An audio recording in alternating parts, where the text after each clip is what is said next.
there. Welcome to your favorite 5-minute program, one day at a time. Today's topic is how to discourage rivalry among siblings. We'll be taking Genesis 37, verse 3 and 4 in NIV. Now, Israel loved Joseph more than any of his other sons because he had been born to him in his old age, and he made an ornate robe for him. When his brothers saw that their father loved him more than any of them, they hated him and could not speak a kind word to him. Joseph's brother could not speak a kind word to him. Why? Because they saw that their father loved him more than any of them. That reminds me of my family. My mom had our last born at a time when she thought she could not have children again. And so she treated him like a king. I remember that when she was coming to my school to pick my immediate younger brother and I, she will put him in front of the car and buy him all sorts of snacks and ice cream and anything you can think of from the supermarket.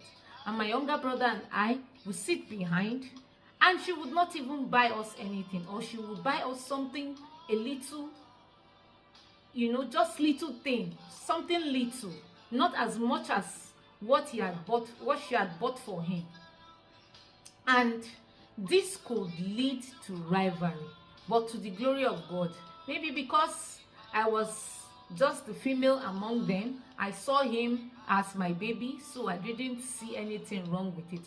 But thinking of it now, parents must watch their little actions. We must not do such among our children.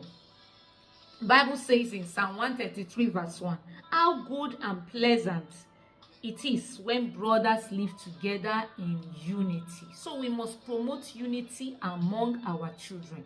So how can we discourage rivalry? Number one, never take sides. The Bible records that Joseph was always bringing a bad report about his siblings. And the Bible never tells us that Jacob called them and talked to every one of them. So what can we do in such situations? We should promote open communication. Don't encourage anybody to come behind and talk about the other.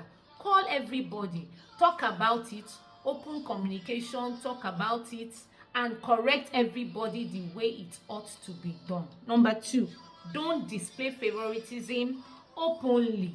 The Bible tells us that Jacob bought Joseph a coat of many colors. That was a princely garment. That meant that he was different from them, which was wrong.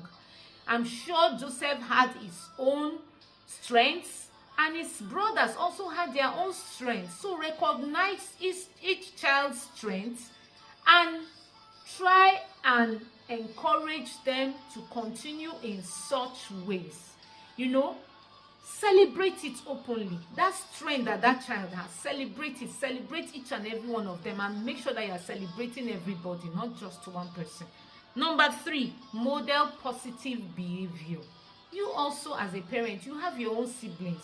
Let your children see the way you are treating your siblings rightly. Let them model Christ to them. Model the right way it ought to be done, so that they will have something to fall back on, not just what you say. And lastly, pray for each child individually as you give them one-on-one attention. Each child needs your attention as the parent. So pray for them one-on-one, pray for them individually, talk to them, let them feel you, let them know that you love them as a person. God will help you, because that is when you will enjoy peace in your home, when your children are in unity. God will help you to achieve that. God bless you.